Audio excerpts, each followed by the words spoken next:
Padre Celestial, te damos muchas gracias porque tú nos das un tiempo muy lindo para poder meditar en tu palabra. Señor, soy muy débil, pero estoy aquí. Tal vez Dios quiere que yo esté aquí dando un mensaje. Señor, ayúdame, úsame como tu instrumento. Te pido en el nombre del Señor Jesús. Amén. Ya, leamos primero Colosenses capítulo 1, versículo 1 a 14. Yo voy a leer. Ustedes me sigan en silencio. Pablo, apóstol de Jesucristo por la voluntad de Dios, el hermano Timoteo, a los santos y fieles hermanos en Cristo que están en Colosas. Gracia y paz sean a vosotros, de Dios nuestro Padre y del Señor Jesucristo.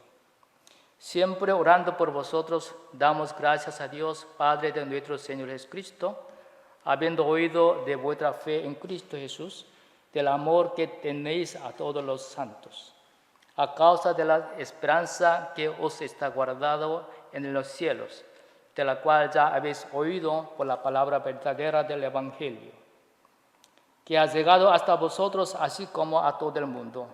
Lleva fruto y crece también en vosotros desde el día que oísteis y conociste la gracia de Dios en verdad, como lo habéis aprendido de Epafras, nuestro consiervo amado, que es un fiel ministro de Cristo para vosotros, quien también nos ha declarado vuestro amor en el Espíritu, por lo cual también nosotros, desde el día que lo oímos, no cesamos de orar por vosotros y de pedir que seáis llenos del conocimiento de su voluntad, en toda sabiduría e inteligencia espiritual, para que andéis como es digno del Señor, agradándole en todo, llevando fruto en toda buena obra y creciendo en el conocimiento de Dios, fortalecidos con todo poder, conforme a la potencia de su gloria, para toda paciencia y longanimidad, con gozo dando gracias al Padre, que nos hizo aptos para participar de la herencia de los santos en luz, el cual los ha librado de la potestad de las tinieblas y traslada al reino de su amado Hijo, en quien tenemos redención por su sangre, el perdón de pecados. Hasta ahí. El título es Pablo, un siervo de oración. Como leímos, ¿no? Colosenses 1 hasta 14. Versículo clave es 9. Voy a leer. Por lo cual también nosotros, desde el día que lo oímos, no cesamos de orar por vosotros y de pedir que seáis llenos del conocimiento de su voluntad en toda sabiduría, inteligencia espiritual. Este libro Colosenses fue escrito más o menos del año 62 después de Cristo. Pablo escribe esta carta para ayudar a los cristianos en Colosas. Esta ciudad está situada cerca de la Laodicea que hemos visto en Apocalipsis, en Asia Menor. Se dice que la iglesia de Colosas se fundó como resultado de excelente ministro de Pablo durante 3 años en Éfeso. Vemos en capítulo 20, ahí está, en Hechos. Aunque Pablo podría no haber visitado Colosas, mantenía una relación, una comunicación fluida con esta iglesia. El motivo de esta epístola fue la aparición de una herejía que amenazaba el futuro espiritual de la iglesia. La naturaleza exacta de esta herejía no se describe claramente en la carta, pero los lectores originales deben haberla conocido muy bien. Aún así, por la declaración de Pablo contra las falsas enseñanzas, se puede deducir que esta herejía era una extraña mezcla de doctrinas cristianas, ciertas tradiciones judías no bíblicas y filosofías paganas. La veremos en capítulos siguientes. El mensaje de hoy es preludio de la carta. Pablo inicia la carta con un saludo especial a los cristianos en Colosas. Él dice, versículos 1 y 2, Pablo, apóstol de Jesucristo por la voluntad de Dios, el hermano Timoteo, a los santos fieles hermanos en Cristo que están en Colosas. Gracia y paz sean vosotros, de Dios nuestro Padre y del Señor Jesucristo. Podemos ver que su salud es una oración para las almas en esta iglesia. Él oró para que la gracia y la paz del Señor, de Dios y del Señor Jesús siempre estén con ellos. Aquí está mostrado bien su amor hacia los hermanos en Cristo. Al escribir esta carta, Pablo está preso en una cárcel en Roma, esperando el resultado de su apelación al emperador. Se dice que la condición de la cárcel de aquella época era muy desfavorable. Al comparar con la cárcel de hoy, es un lugar muy feo, dice. Sin embargo, Pablo nunca se olvidó de su cargo espiritual. En la primera frase del versículo 1 se presenta a sí mismo así: Pablo, apóstol de Jesucristo por la voluntad de Dios. Aclara que él fue establecido por la voluntad de Dios. Recalca la voluntad divina. Según un pastor llamado Sharon, en el Nuevo Testamento no se puede encontrar la palabra voluntad en forma plural. Está usada solo en singular. Entonces, ¿qué es la voluntad de Dios? Según él, la voluntad de Dios es única: salvar al mundo. Las demás cosas son secundarias.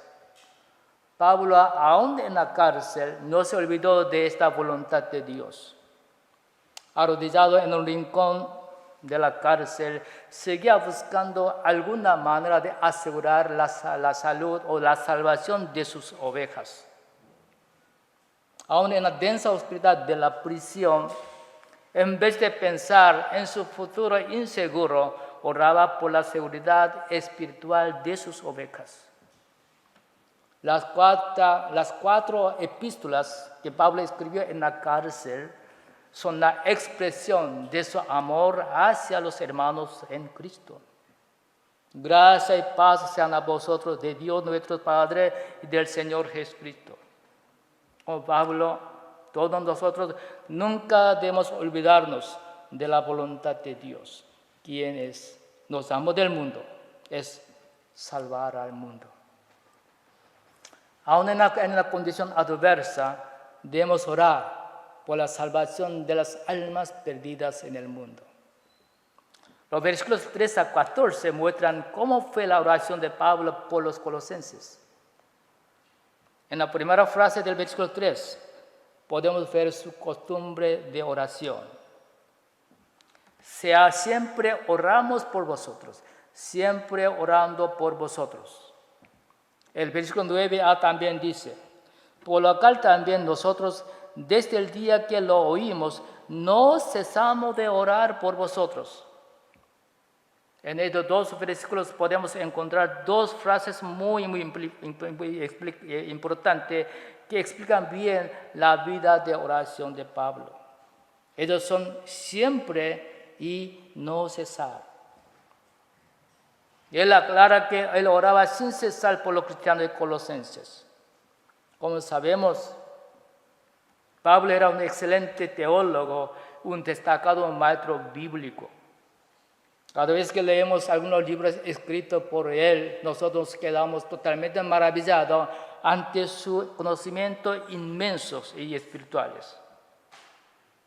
Ante esto, algunos pensarían que las obras maravillosas hechas por Pablo eran la consecuencia de su conocimiento profundo y amplio. En algún sentido, tiene razón. Pero nunca debemos pasar por alto lo que dicen los versículos que recién hablamos, recién vimos. Siempre orando por vosotros. Y no cesamos de orar por vosotros. Pablo era un hombre de oración. Oraba sin cesar por su pueblo y por su rebaño. Dijo en 1 Tesalonicenses capítulo 5, versículo 7, orar sin cesar. Pablo podía aconsejar de esta forma, esta manera, porque él siempre vivía orando. Sabía que solo Dios puede cambiar el corazón del hombre.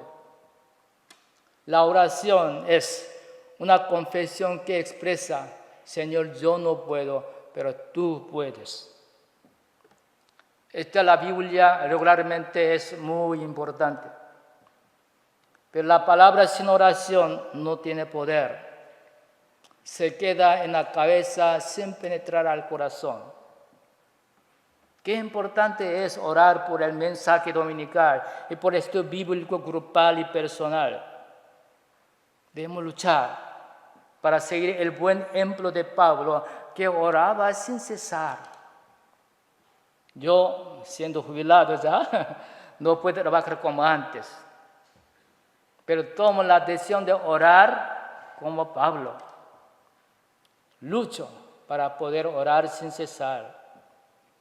Pido que todos los miembros de nuestra iglesia sean siervos de oración. Seamos pequeños Pablitos de esta época en oración. Ahora revisamos el contenido de la oración de Pablo.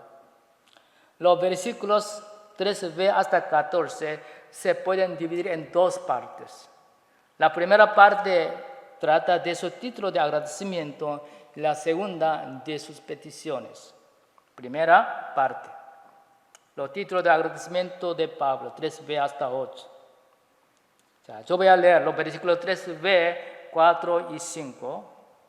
Damos gracias a Dios, Padre de nuestro Señor Jesucristo, habiendo oído de vuestra fe en Cristo Jesús y del amor que tenéis a todos los santos a causa de la esperanza que os está guardada en los cielos, de la cual ya habéis oído por la palabra verdadera del Evangelio. En el versículo 4 podemos encontrar dos virtudes que tienen los cristianos en Colosas. Ellas son la fe y el amor. En el versículo 5 podemos hallar una virtud más, es la esperanza. La fe, el amor, la esperanza. De hecho, estas son tres actividades o las tres virtudes fundamentales de los cristianos. Pablo dijo en 1 Corintios 13:13, y ahora permanece la fe, la esperanza y el amor. Estos tres, pero el mayor de ellos es el amor.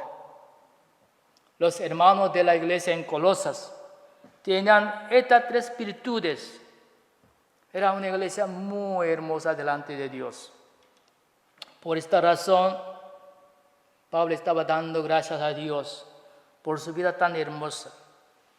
Yo espero de corazón que Pablo, que nos está mirando desde el cielo, pueda dar la misma gracias a Dios por la hermosura de nuestra iglesia. Amén. Entonces, ¿cómo era su fe? En el versículo 4, Pablo, al hablar de su fe, usa la frase, vuestra fe en Cristo Jesús. Por supuesto, los cristianos en Colosas creían en Jesús, quien murió en la cruz para librarnos del yugo del pecado. Resucitó para darnos una viva esperanza. Pero al leer la primera frase del versículo 5 que dice, a causa de la esperanza que os está guardado en los cielos.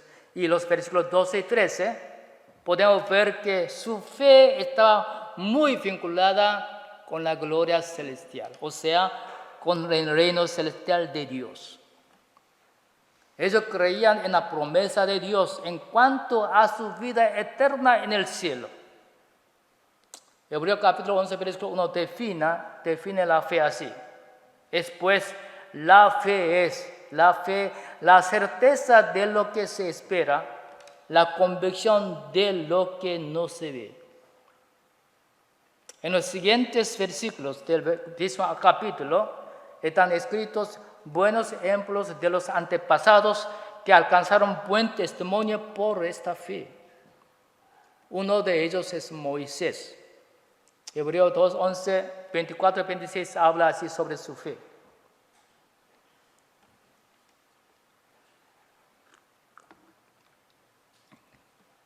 Por la fe, Moisés, hecho ya grande, rehusó llamarse hijo de la hija del faraón, escogiendo antes ser maltratado con el pueblo de Dios que gozar de los deleites temporales del pecado, teniendo por mayores riquezas el vituperio de Cristo que los tesoros de los egipcios, porque tenía puesta la mirada en el galardón celestial.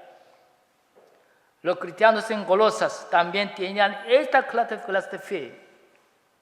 Creían que su sufrimiento en esta tierra era la garantía de su vida gloriosa en el cielo. Con esta fe controlaban su deseo de querer gozar de los deleites del pecado en esta tierra. Los cristianos verdaderos son aquellos que controlan su deseo terrenal con su esperanza en el reino de Dios. Sin cruz no hay corona. Solo la persona que confía en esta promesa de Dios puede entender este refrán espiritual. Sin cruz no hay corona. Entonces, ¿cómo era su amor? La segunda frase del versículo 4 explica el carácter de su amor. Del amor que tenéis a todos los santos. Esta frase revela que ellos se amaban unos a otros. Como vemos en 1 Corintios capítulo 13, entre las tres virtudes espirituales, la mayor es el amor. La iglesia colosense estaba lleno de este amor. Pablo podía dar gracias a Dios porque la iglesia rebosaba de este perfume celestial. Qué preciosa habría sido esta iglesia delante de Dios. ¿Con qué mirada Dios habría visto a esta iglesia?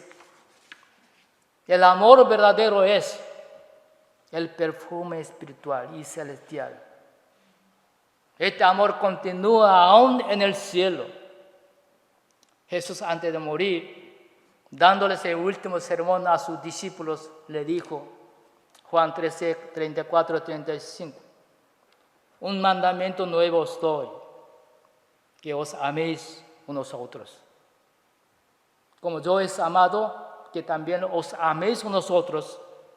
En esto conocerán todos que sois mis discípulos, si tuvieres amor los unos con los otros. Jesús nos llamó del mundo para usarnos la luz, la sal del mundo. Entonces, ¿cómo podemos llevar este papel?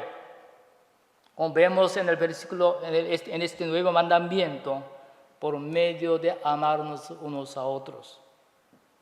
Sin tener este amor mutuo entre nosotros, nunca podríamos llevar de ser la luz y la sal del mundo. Por más que participemos en toda la actividad de la iglesia, el mundo no nos reconocerá como verdaderos discípulos de Jesús. Nosotros oramos para que nuestra iglesia se llene de muchas almas sedientas. Pero hay una cosa fundamental que debemos saber primero. Llenar la iglesia de almas está enteramente en las manos de Dios. Pero lo que debemos hacer de nuestra parte es amarnos unos a otros. Si una iglesia o un grupo están llenos de amor, Dios no los enviará a las almas sedientas. La gente del mundo anda buscando el amor verdadero. Es que ellos con atención están mirando la iglesia para saber si allí hay amor mutuo o no. En los versículos 5 y 6, Pablo explica cómo llegaron a tener la fe, el amor, la esperanza. 5 y 6 dice, a causa de la esperanza que os está guardado en los cielos, de la cual ya habéis oído por la palabra verdadera del Evangelio, que ha llegado hasta vosotros, así como a todo el mundo, y lleva fruto, crece también en vosotros, desde el día que oísteis, conocisteis la gracia de Dios en verdad.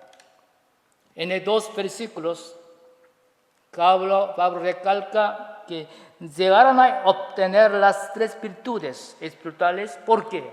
Porque habían oído la palabra verdadera del Evangelio.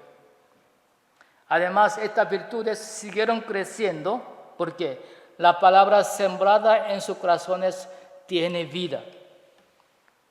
Sin escuchar la palabra de Dios, nadie puede obtener la fe en Jesús. Tampoco puede compartir el amor. Tampoco puede tener la esperanza verdadera. Oír la palabra del Señor es el comienzo de una nueva vida en Jesús. Romanos dice 17. Así que la fe es por el oír por la palabra de Dios. Entonces, ¿quién les enseñó esta palabra? El versículo 7 dice: como lo habéis aprendido de Epafras, nuestro consiervo amado, que es un fiel ministro de Cristo para vosotros. Aquí aparece un hombre llamado Epafras. Pablo lo reconoció no solo como su consiervo, sino también como un fiel ministro de Cristo. Tal vez Epafras había oído la palabra de Dios por Pablo. Tal vez era uno de sus discípulos. Te puede encontrar a Jesús por medio de estudio bíblico. Él, conmovido por el amor de Dios, por la gracia de Dios, debe haber ido a esta ciudad, se llama Colosas, para compartir la gracia que ha recibido con la gente de esta ciudad. Como vemos en esta carta, el fruto de su ministerio era muy maravilloso. Llegó a ser un hombre histórico e inolvidable. Todas las almas de esta ciudad eran los frutos de sus enseñanzas. Si él no hubiera ido allí, la mayoría de las almas de esta ciudad habrían muerto sin saber quién es Dios. Jesús está buscando a hombres para enviarlos a las provincias de Argentina. Argentina tiene 23 provincias. Con la misma voz con que llamó a Isaías, nos está llamando. ¿A quién enviaré? ¿Quién irá por nosotros? Entre nosotros, ¿quién? ¿Quién podrá contestar como Isaías? Heme aquí, envíame a mí. La segunda parte, el título de petición de Pablo, 9 hasta 14.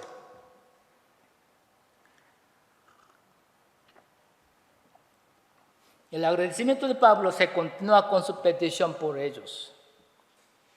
El versículo 9 demuestra cuál es su petición fundamental. 9 dice: por lo cual también nosotros, desde el día que lo oímos, no cesamos de orar por vosotros y de pedir que seáis llenos del conocimiento de su voluntad, en toda sabiduría e inteligencia espiritual. Pablo y sus colaboradores seguían orando por los cristianos en Colosas, para que fueran llenos del conocimiento de su voluntad. Como vimos un poco antes, aquí la voluntad de Dios se refiere a su plan para salvar a todo el mundo. Para este plan, Dios quiere que nosotros conozcamos sus atributos, su guía y hasta las maneras que Él usa para la salvación del mundo. Por supuesto, este plan se concretó por Jesús, quien murió en la cruz, resucitó al 3 días para darnos una viva esperanza. Pablo oraba para que los colosenses conocieran la más clara y profundamente este plan de Dios. Además, al orar por su conocimiento, agrega la frase: en toda sabiduría e inteligencia espiritual. Según la explicación del diccionario, La diferencia entre la sabiduría y la inteligencia es así. La inteligencia es la capacidad de hacer las cosas correctamente. Hacer la cosa correctamente, mientras que la sabiduría es la habilidad para elegir las metas que valen la pena. Ahora podemos entender más claramente el significado de la petición de Pablo. Pablo estaba orando para que los colosenses eligieran las metas correctas en la Biblia y tengan suficiente capacidad para alcanzarlas. La Biblia nos presenta todas estas cosas. En este sentido, la meditación profunda en la palabra, el estudio bíblico con toda concentración son las mejores maneras para conocer la voluntad de Dios. Por supuesto, cuando hacemos esta cosa debemos orar para que Dios nos abra los ojos espirituales y nos ayude a ver sus secretos escondidos. David dijo en Salmos capítulo 1, versículos 1 y 2, bienaventurado el varón que no anduvo en consejos de malos, ni estuvo en camino de pecadores, ni en silla de los escarnecedores se ha sentado, sino que en la ley de Jehová está su delicia, y en su ley medita de día y de noche. David quiere estar lleno del conocimiento de la voluntad de Dios. Para esto meditaba en su palabra de día y de noche. Sin meditación profunda en la palabra del Señor, en la Biblia, nadie puede conocer su voluntad. Tampoco puede obedecerte absolutamente porque no sabe cómo obtener la capacidad suficiente, capacidad necesaria. En la primera frase del capítulo del versículo 10, Pablo explica la razón por la cual debemos ser llenos del conocimiento de la voluntad de Dios. Ahí dice, para que andéis como es digno del Señor. Andar como es digno del Señor significa vivir una vida correcta ante Dios. El apóstol Juan describe así la vida de los hijos de Dios. 1 Juan capítulo 3, versículo 9. Todo aquel que es nacido de Dios no practica el pecado, porque la simiente de Dios permanece en él y no puede pecar porque es nacido de Dios. Andar como es digno del Señor es llevar una vida justa sin pecar. En las frases siguientes, Pablo explica detalladamente qué es andar como es digno del Señor. Primero, adorándole en todo. El que conoce bien la voluntad de Dios le agrada en todo momento de su vida, porque sabe el valor de cada asunto que le sucede. Pablo dijo en Romanos capítulo 8, versículo 28, sabemos que a los que aman a Dios, todas las cosas les ayudan a bien. Esto es a los que, conforme a su voluntad, a su propósito, son llamados. El que conoce bien la voluntad de Dios, aun ante algún problema severo, no se desanima, más bien busca su maravillosa voluntad escondida en él. Segundo, llevando fruto en toda buena obra. El que conoce la voluntad de Dios participa positivamente en todas buenas obras. Sabe distinguir, diferenciar cuáles son buenas obras y cuáles son malas. Efesios 2:10 dice, porque somos hechura suya, creados en Cristo Jesús para buenas obras, los cuales Dios preparó de antemano para que anduviésemos en ellas en buenas obras. Dios nos ayuda a llevar muchos frutos agradables. Jesús prometió así, Juan 15:5. Yo soy la vid verdadera, la vid, vosotros sois los pámpanos. El que permanece en mí y yo en él, este lleva mucho fruto. Por supuesto, frutos agradables. Porque separado de mí, nada podéis hacer. Tercero, creciendo en el conocimiento de Dios. El que conoce la voluntad de Dios en abundancia sigue creciendo espiritualmente. Cuanto más medita en la palabra de Dios, más conoce la voluntad de Dios. Esta persona vive cada día sumergida en su gran amor, en su gran gracia. Es como un árbol plantado junto al río. Cuarto, fortalecido con todo poder para toda paciencia y longanimidad. El que conoce la voluntad de Dios puede vencer hasta las condiciones adversas, porque sabe que los frutos agradables que producen estas cosas. Pablo dijo en Romanos 5, capítulo 5, versículo 3, 4. Y no solo esto, sino que también nos gloriamos en las tribulaciones, sabiendo que la tribulación produce paciencia, la paciencia prueba, la prueba esperanza. Según esta palabra, las tribulaciones, las cosas duras son la primera etapa que conduce a los cristianos a la esperanza, a la gloria eterna. Son cosas inevitables para la madurez espiritual. Quinto, con gozo dando gracias al Padre. El que conoce a Dios siempre le da gracias. ¿Por qué? Los versículos 12 hasta 14 explican la razón.